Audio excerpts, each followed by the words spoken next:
Witam wszystkich bardzo serdecznie. Tu Iwona Polkowska, prezes Maxwell Leadership Certified Team Poland. Witam w wyjątkowym czasie zbliżających się świąt Bożego Narodzenia i przyłomu roku. W tym tygodniu przygotowaliśmy dla wszystkich sympatyków Maxwell Leadership coś wyjątkowego. Wielu z nas wie, że John Maxwell ostatni tydzień każdego roku poświęca na refleksję nad kończącym się rokiem, przyglądając się 365 dniom, które właśnie mijają. John nazywa ten czas przeglądem roku. To coroczne ćwiczenie pozwala mu określić, co w minionym roku zrobił dobrze, co warto kontynuować, a co wymaga zmiany lub poprawy w nadchodzącym roku. Nasz specjalny prezent to opowieść Johna Maxwella, jak krok po kroku prowadzi swój przegląd roku i dochodzi do jego odkrywczych owoców. Jak mówi John, ten system zmienił moje życie. I ja mogę powiedzieć, że ten system zmienił moje życie. A razem ze mną mówi to wielu członków Maxwell Leadership Team. Pomaga w budowaniu świadomości, w podejmowaniu wielu życiowych i biznesowych decyzji oraz ma ogromny udział w osiąganiu celów i dążeniu do sukcesu. Dziś ten system dajemy Tobie w prezencie, w nadziei, że odmieni on również Twoje życie. A teraz zapraszam serdecznie. Oto John Maxwell, wyjątkowo w wersji audio, ale z pełną mocą, zabierając nas wszystkich w świat jednego z sekretów swojego sukcesu. Zapraszam do przeglądu roku z Johnem Maxwellem.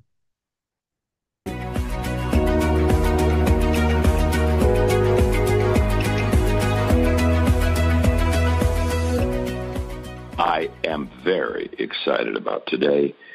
And when our team at the John Maxwell Company sat down with me and talked about doing what I would call an adding value call, which is what I'm all about, adding value to people.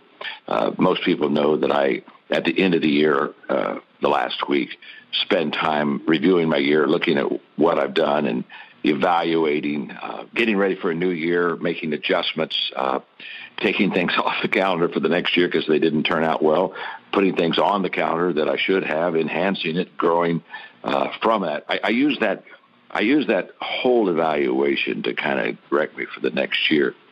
And when the team came up and said, why don't we teach people how you do that? And I thought it was such a great idea. So stay with me because you're just going to learn a lot. But let's talk about what I do. At the end of the year, I spend a week and I look at my previous year, day by day, literally hour by hour, and I reflect and evaluate. I'm going to get into that in just a moment as I teach you how to do it. The reason it's my favorite time of the year is because it's my most effective thing that I do. Now, listen to me very carefully. I get a huge return from doing my end-of-the-year review. And the most fun thing I do is the things that give me the greatest return. And I'm going to tell you unequivocally right now that if you will listen to me and learn from me today and apply what I do and do this, I will promise you, you will say it would be the most effective application exercise in personal development, growth, and success that you do your entire year. The reason I know this, I've been doing this for 20 plus years. Basically what you're doing is if you're right on, it just enhances what you're going to do because now you can add the cherry on the top because you're right on track. And if you're not on track, which I've been off track many times, not a few times, many times, it's easy. It's easy to start your year right, but it's very easy to get off track. Just other stuff begins to creep in. Then what you get to do is you get to make some adjustments. And then I'm going to help you. I'm just going to give you practical things that will help you really enhance that year and make the next better. So let's get going right now. I have the privilege of being a lot of times with professional college teams, and I'm with coaches a lot. And what I've noticed is that the great coaches, what sets them apart from the good coaches, is great coaches are just off the charts good at making what I call halftime adjustments. You see, every coach, there's not a college football coach. Let's just take college football. There's not a college football coach that doesn't start off with a great game plan. Best game plan that they can prepare, but there's a problem with that game plan. Not that they have it. That's the right thing to do. But as soon as the game begins, things happen that coach was not prepared for. Surprises happen. So what happens is the first half, you watch what's happening in the game, only to go into the locker room and say, now, here's what is really happening. This is the pregame is what I thought would happen. The real game is what is happening. And so what happens is you go into that locker room and say, okay, we're going to have to adjust these three things if we want to win this game. And the great coaches, they are better at halftime adjustments than others. In other words, they have the ability to take what's good and enhance it, but they have also the ability to take what's off course and what's not going well and change it. And that's what we're talking about. I'm going to talk to you about how I do that, because there are 7 steps in what I call my success. Get ready to grow. Be receptive. Trust me, as I teach you now for the next 25 minutes in this area, this is just going to really add value to you. Number 1, I create time to reflect. And you have to create this time. You have to make this time. This is not time that just is going to come to you average. You have to make it. So let's just talk about what does that mean. Well, what it means is there are 2 challenges when you begin to create time to reflect. And the first challenge is that you have to value reflection. You have to value it. And then you have to find time to do it. And what I found is the more that I value reflection, the more I place the time to do it. In other words, you find time for what you value. So when I tell people they need to have more thinking time, reflecting time, sometimes they look at me like a deer in headlights, and I know what's happened to them. They have never known what happens when you set aside thinking time. So here's what I want you to understand. What I value is what I find time for. That's true of me. That's true of you. That's true of every one of us. What we value, we find time. What I'm hoping to do in this teaching is to have you value it in such a way that you say, oh my gosh, I have got to set a time, this time for me to reflect and think upon it. You see, I have a statement. You've heard me say this before, Tracy. So have many people on the call, if they listen to me at all or read my books, and that is that leaders see more and before others see. That gives them the edge. They see more than others see. They see before others see. Can I tell you why that happens? Because they take time to reflect and to think. Because that reflection turns experience into insight, and that insight is the leader's edge.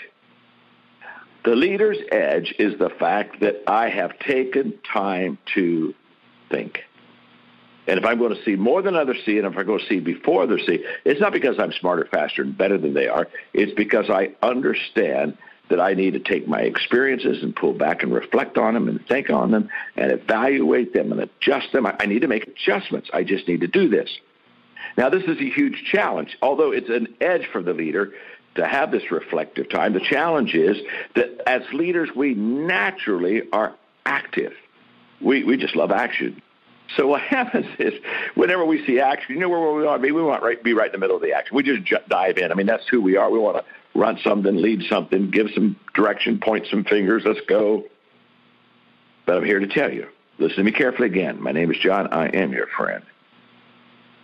You are cheating yourself and losing the leadership edge if you don't take time to think. I was just with Ed Bash, who was CEO of Delta, a wonderful friend of mine, known him for several years.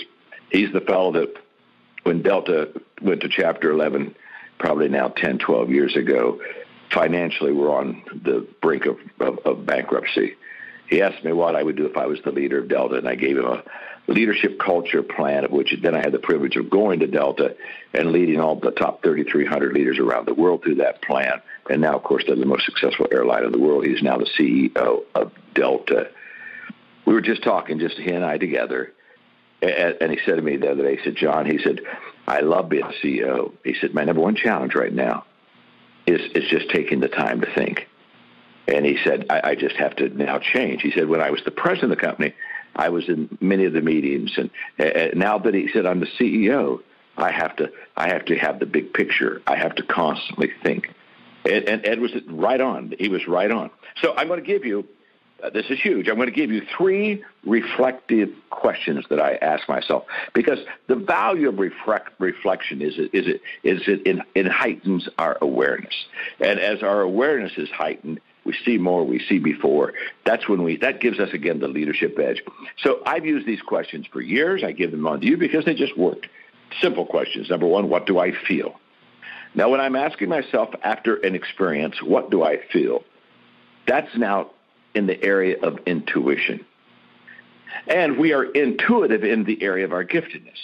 So I don't need to ignore that question. I need to look at it because what I feel intuitively is telling me something. The second question is, what do I know? What are the facts? The first responsibility of the leader is to find reality. And so after I come out of an experience, I say, okay, here's what I know. Here's what I know happened in that experience.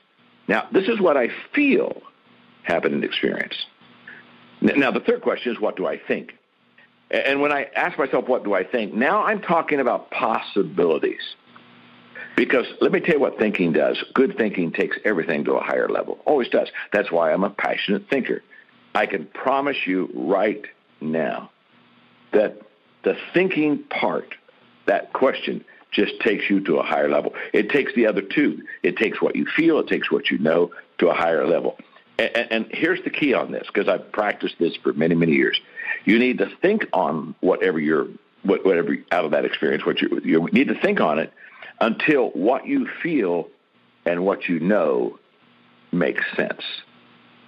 In other words, thinking literally is the bridge between feeling and facts. And some people never reconcile it. And I'm telling you, it's not either or. It's both and. I don't want to follow a leader who's just pure intuitive, that doesn't basically have realistic facts. And I certainly don't want to follow a leader that has basic facts but has no intuition. So the bridge between the feeling and the facts is the thinking, and it requires time. In other words, what I want you to understand the best leaders. Now, hang on, gang. This is good. This is worth the whole call right here. The best leaders make their heart and head work together. Wow. When you can get your heart and head in sync, that's a good thing. So create time to reflect, and you will create space. You'll create space between yourself and others who do not take that time. I think reflection time is the separator. I've talked about it as the leader's edge. Now I'm talking about it as a separator. Here's what I want you to understand. Listen to me carefully. I know this to be true because I have practiced it thousands of times. Sustained thinking beats smart thinking every day. I'm telling you, Tracy, there are so many people smarter than me. I mean, they're just smarter than me. And I used to get in rooms and just say, my gosh, when it came to IQ, you know what I mean? God loved others a little bit more than me. And I'm smart, but I'm not the smartest person in the room. Almost always somebody's smart in the room. But I get into that room and I listen to them share their ideas and thoughts, and I just smile because I know that, to be honest with you, I'm going to whip every one of them. Because when they're done with that meeting, they're basically done and thinking about it. And I have developed the discipline of reflecting, evaluating everything I do, and put sustained thinking with it. And sustained thinking will beat smart thinking every day. So, gang, you got to create a time to reflect. You will only do that when you understand the value of reflecting time. But the moment that you create that time for it, you'll begin to understand the value, especially if you go through my 7 steps. Step number 1, I just gave to you, create time to reflect. Number 2, prepare your materials.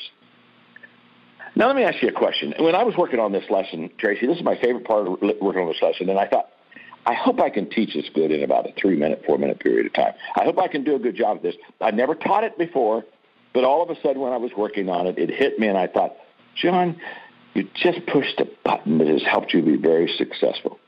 So I'm going to start with a question. We're talking about now you're preparing your material for this halftime thinking adjustment reflection time. In preparing your materials, let me ask you a question. How many times do you want to read the same material? That's a huge question. Now, to be honest with you, I know people just read it over and over and over and over. It's okay. I'm not opposed to that, but for me, really, once is enough if you do it right. If you read right the first time, you don't need to read again the second time. I'm going to explain to you this. When I was in high school, they used to have this review day in school where you're getting ready for a test, and so the teacher basically would say, we're going to review what's going to be on the test. Very wonderful thing, I think, for teachers to do, getting the kids prepared for the test. I hated review day. In fact, I would go to the teacher, say, do I have to come? Always. If I've asked one teacher once, do I have to come to this? Do I really have to come and hear you do what you've already done that I got the first time? You see, I didn't need a review day. Now, why did I not need a review day? Because as a kid, I'm talking about a 15-year-old kid, I developed a system when I was in school. And I'm going to give you that system right now. It's very simple. I'm sure you could get a better system than mine, but mine worked good for me, so I'll give you what I know. It's the best I could do. Because this is all about preparing your material. This is all about getting your materials ready. I did 4 things. And these 4 things was all I needed. Number 1, I only marked the material that the teacher taught. I know kids, they read the whole textbook. I don't care about the whole textbook. When the teacher talks about it, I mark it because I know that's what the teacher thinks is important. Number 2, I ask why all the time. When the teacher would give us a teaching on something, I'd hold them and I say, now, why is that important to you? And I tell you, they would tell me, well, that's important to me because, and they would give me this reason, and then I would know that is going to be on the test. If it's important to that teacher, that's going to be on the test. Number 3, I would then review and prioritize that material. Now, remember, I'm only marking what the teacher taught. I'm asking why, so I got the reason for it. So all I'm going to do now is review and prioritize that material. I'm going to take it all, and I'm going to say, of all the things we taught in the last 6 months, or 6 weeks before we get ready for this test, these are the 7 things. This was, I think, the most important thing to that teacher, second most important thing. And remember this, I was always saying, I just got to figure out what the teacher wants. Then, number 4, and this is it, I'm giving you gold, gold, gold. Every day I would take 5 minutes and I would put those notes in my test notebook. It only took 5 minutes. Today the teacher taught for 50 minutes, 3 things they emphasized today. Go to my test notebook, put those 3 things in, perhaps the page where the lecture was taken off of that whole process, because this was absolutely, just 5 minutes a day, just 5 minutes a day. And while other kids are going home doing major homework, taking all that time, and then getting ready for tests and standing for hours, I always looked at them and thought, they have no clue.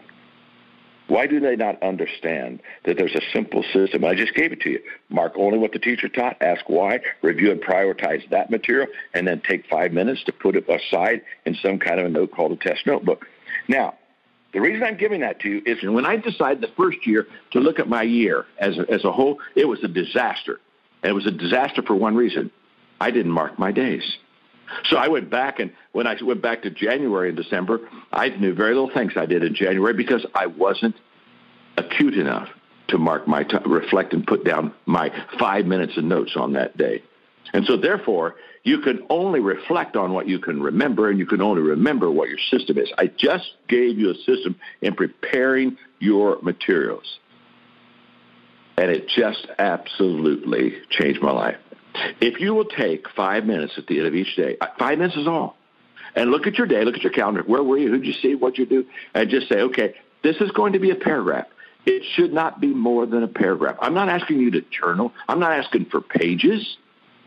A paragraph. Here is the summation of my day and what I got out of it and my takeaways. Oh, my gosh. Lesson could be over right now. Lesson could be over right now.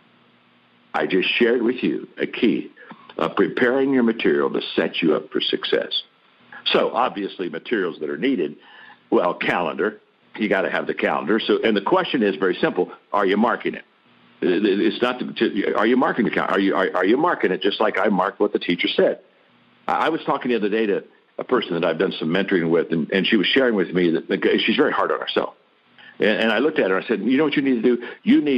You need to mark your victories and go visit them. In other words, you need to look at your good day. You did something good happened to you today. You need to say, this was get a sign, a V, and victory. Put a V on that day and say what it is. So you remember your victories. Just like if you're easy on yourself, you're one of these kind of people, you just kind of look at life every day and you're just kind of happy with yourself. You need to mark the defeats and go visit them. You need to look into when did I lose and how did I lose? So you got your calendar for your monthly evaluation. Second kind of material you need is a legal pad. And on my legal pad, it's very simple. All I put on my legal pad when I get my calendar out are my 4 priorities. These are the 4 things that I'm gifted in and I do well. Communicate, create, lead, and then faith. I've got a 4th category called faith because of my relationship with God. That's it.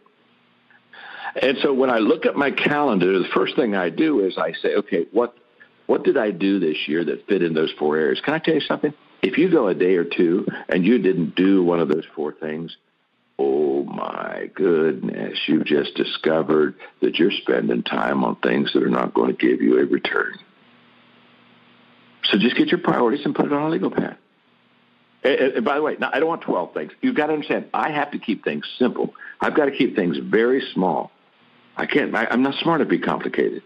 So those 4 things, and my first time I go through my calendar that year, all I do is mark how many times I communicate, what did I do this week, and I begin to weigh all that out. So you need a calendar, your legal path, and then for me, because I have a theme of the year, you all know that I usually have one word that's my theme. I ask myself all the time, this year it happens to be 2 words, God room. I ask myself every day, I look at the calendar, did I have God room in that day? Oh, no God room that day. Oh, no God room that day.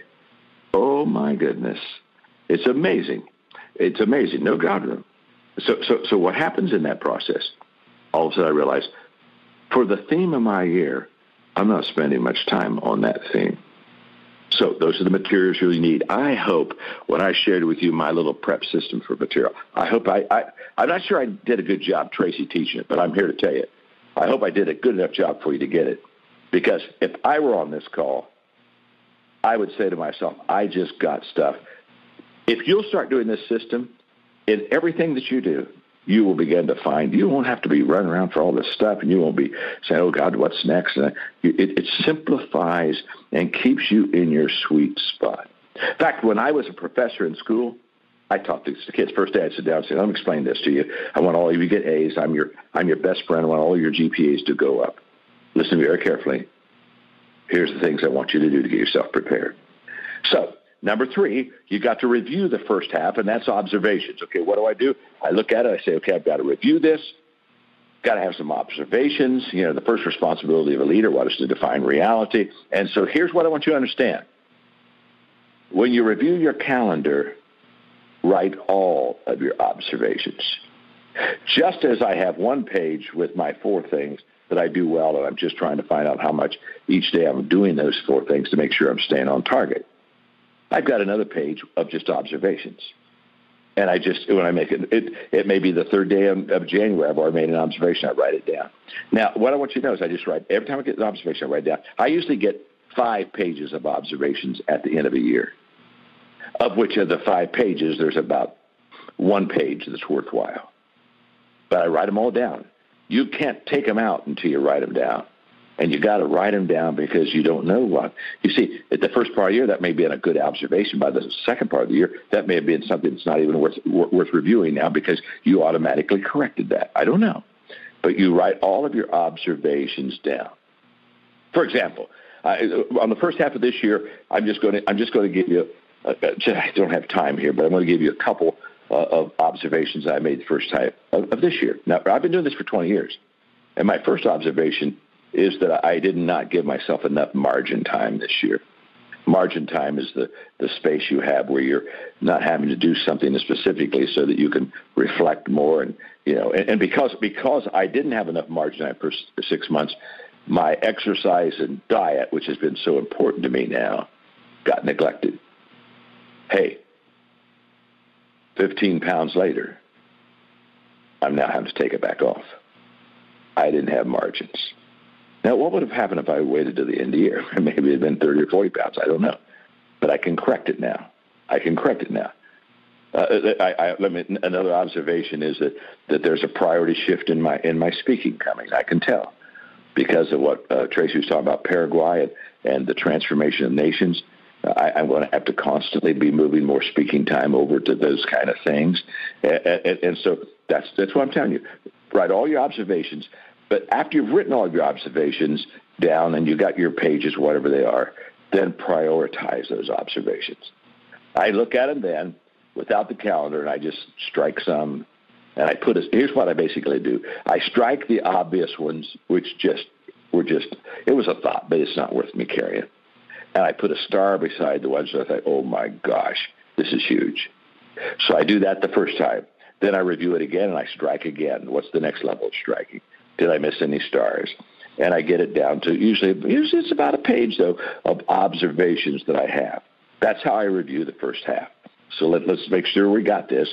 Create time to reflect, and you'll do that when you really value reflection time. Prepare your materials. I talked to you about how to do that. Reviewing your first half is when you make the observations. Number 4, reflect on all of your findings, okay? And this is where you begin to ask yourself questions. You ask yourself questions such as, what should I do less or eliminate? What should I do more and embrace in my life? But I want you to be sure to get this one, because this one I don't hear anybody else talking about, but it's kind of like secret sauce, okay?